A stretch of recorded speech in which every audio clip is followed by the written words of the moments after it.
होता है कि एक कोशिकीय जीव जो होता है उसमें क्या एक ही कोशिका होता है। आप थोड़ा समझिएगा कि जो आपको जो हम उस वीडियो में बताएं रीडिंग वाले में कि जो एक कोशिकीय जीव होता है, जैसे अमीबा क्या है एक कोशिकीय जीव है, तो उसमें एक ही कोशिका पाया जाता है। तो एक कोशिकीय जीव में जो सो एक कोशिका होता है। तो ये फर्स्ट क्या जो फर्स्ट कहा जा रहा है कथन, ये फर्स्ट कथन जो सो सही है, ठीक है। दूसरा कहा जा रहा है रक्त कोशिका शाखारंध्र होती है कि रक्त कोशिका जो होती है वह शाखा मित्र होती है। तो यह जो सो गलत है, नहीं ऐसा नहीं होता है, यह गलत है। अब तीसरा देखते हैं किसी जीव की मूल संरचना अंग। देखिए किसी भी जीव का जो सो उसका मूल संरचना क्या है, अंग है। अगर कोई व्यक्ति है तो कोई भी तरह का जीव है, ठीक है, अगर उसका अंग नहीं रहेगा तो उसका शरीर में कोशिका कहाँ रहेगा। तो आपको उस वीडियो में बताएं कि पहले क्या बनता है कोशिका, फिर कोशिका से ऊतक, ऊतक से अंग, अंग से एक अंगतंत्र बनता है और एक जीव बनता है, ठीक है। तो अगर आपके पास अंग ही नहीं है तो कोशिका फिर नहीं रहेगा, अंग की अंग नहीं है तो ठीक है, यह कथन सही है। फिर चौथा देखिएगा अमीबा की आकृति अनियमित होती है। अनियमित का अर्थ क्या होता है, अमीबा जो सवाल होता है आपको वीडियो में हम दिखाए थे, उस वीडियो में क्या होता है अनिश्चित होता है। तो यह भी कथन जो है सो सही है, ठीक है। अब आगे देखते हैं, देखिए आगे क्या कहा जाता है, सबसे बड़ी कोशिका शुतुरमुर्ग का अंडा होता है। आपको ये बात भी जो सो मैं उस वीडियो में बताया हुआ हूँ कि सब है, ये आपको उस वीडियो में बताए हुए हैं। फिर अगला प्रश्न पूछा जाता है, देखिए पौधे की कोशिका में अपेक्षाकृत बड़ी रिक्तकाएं पाई जाती है कि जो गलत है, ठीक है, यह ध्यान में रखिएगा क्योंकि ये 1 नंबर का प्रश्न है, 1 नंबर का क्वेश्चन है। ये क्वेश्चन जो सो परीक्षा में बहुत ज़्यादा पूछा जाता है, इसीलिए ये सब प्रश्नों को जो सो आप बहुत ध्यान से देखिएगा, ठीक है। अब आगे देखिए, आगे कहा जाता है दूसरा जो है सही विकल्प को जो सो रेखांकित करें, यानी कि सही विकल्प को आपको चूज करना है, ठीक है। देखिए फर्स्ट प्रश्न पढ़िए,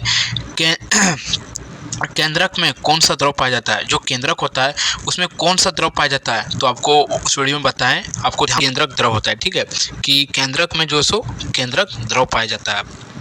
अब अगला देखते हैं, देखिए कहा जाता है जंतु कोशिका में क्या अनुपस्थिति होती है। तो जो जंतु उसमें क्या उपस्थिति नहीं होता है, तो कोशिका भित्ति। कहने का अर्थ ये बनता है कि पेड़ पौधे पास जो सो कोशिका भित्ति होता है। क्यों होता है, क्योंकि वह जो सो फिर आगे बोला जाता है, आगे जो सो आप ध्यान से देखिएगा, देखिए क्लोरोप्लास्ट किस में पाया जाता है। जो क्लोरोप्लास्ट होता है वह किस में पाया जाता है, पौधों में, दोनों में। देखिए पौधों में पहले आप देखिएगा, प्लास्ट का अर्थ क्या हो रहा है कि यह जो सो पौधा में हो सकता है, जंतु में भी हो सकता है, तो यह जो सो दोनों में पाया जाता है, ठीक है। आप इसको ध्यान से रखिएगा।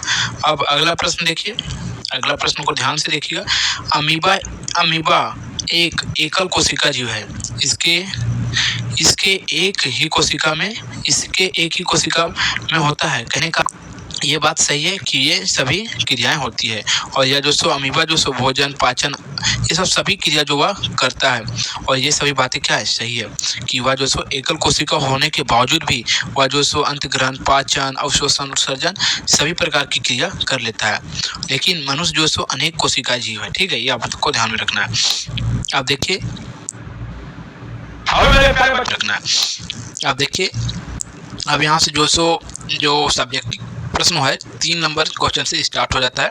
आप इसे ध्यान से देखिएगा क्योंकि ये भी जो सो अगर आपको सब्जेक्टिव प्रश्न जो सो क्लियर है तो ऑब्जेक्टिव प्रश्न आप खुद ही बना लेंगे। तो देखिए फर्स्ट देखिए, इसका तीसरा प्रश्न है, कोशिका झिल्ली को अचनात्मक परागमय क्यों कहा जाता है। कि कोशिका झिल्ली जो होता है वह जो सो उसे अचनात्मक परागमय क्यों कहा जाता है। तो समझिए, देखिए कोशिका झिल्ली जिसे प्लाज्मा झिल्ली भी कहते हैं, जो कोशिका झिल्ली होता है उसे प्लाज्मा झिल्ली भी कहते हैं, और सरंध्र छिद्र युक्त होता है एवं केवल इच्छित पदार्थों को अंदर आने या हानिकारक पदार्थ को बाहर निकलने देता है। इसे अचनात्मक परागमय भी कहते हैं। देखिए विभिन्न अंगकों के नाम और उसके कार्य लिखिए। कि जो कोशिका द्रव जो होता है उसमें जो सो मुख्य कुछ भिन्न प्रकार के जो सो अंग पाए जाते हैं, उसके कुछ अंग है, उसके जो सो हमें नाम बताना है। देखिए फर्स्ट में माइक्रोकॉन्ड्रिया, प्लाज्मा, राइबोसोम, हरित लवण और रसधानी, ये जो सो और अनेक प्रकार के, लेकिन यहाँ मैं इतना ही लिख के शो कर रहा हूँ। आप इतना ही को ध्यान में रखिएगा और इतना ही परीक्षा की दृष्टि से इम्पोर्टेंट है, और इसे आप लिख